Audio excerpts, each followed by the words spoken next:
জাতিসংঘের ফিলিস্তিনি অঞ্চলে মানবাধিকার বিষয়ে বিশেষ দূত ফ্রান্সেস্কা আলবানিজ গাজায় ইসরায়েলের গণহত্যা রোধে জাতিসংঘের ১৯২টি সদস্য রাষ্ট্রের ব্যর্থতাকে অত্যন্ত লজ্জাজনক বলে অভিহিত করেছেন।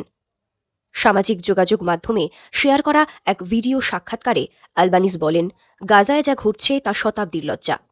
তিনি বলেন, গাজা ধ্বংস হয়ে গেছে, প্রায় কিছুই অবশিষ্ট নেই, কেবল সেখানকার মানুষদের হতাশা যারা ধ্বংসের মাঝে এখনও মারা যাচ্ছে। ভালো করে দেখুন নির্যাতন এবং হত্যা কিভাবে ঘটছে। ডাক্তার, নার্স, ছাত্র, মা, শিশু, প্রায় ১৭,০০০ শিশু। সেনারা যা করেছে এবং বলেছে তা দেখুন এবং তারপর সাহস করে বলুন এটি গণহত্যা নয়।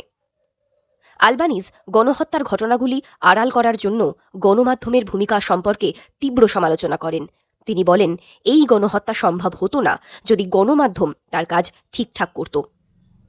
২০২৩ সালের ৭ই অক্টোবর থেকে শুরু হওয়া ইসরায়েলের যুদ্ধের ফলে ৪৫,১২৯ জন ফিলিস্তিনি নিহত হয়েছেন।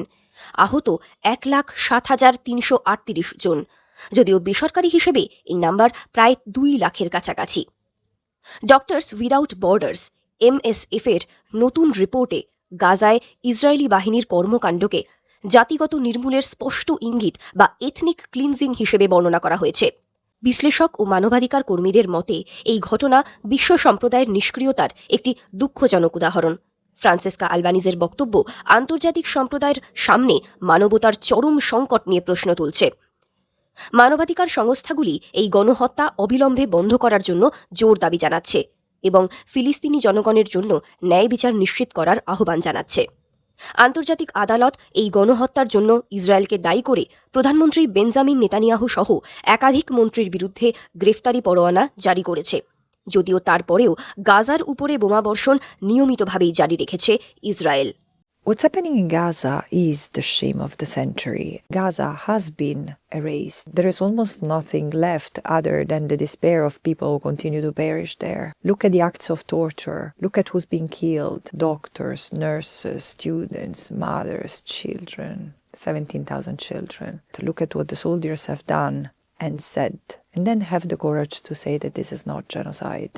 This genocide would have not been possible without the shocking cover-up by the media.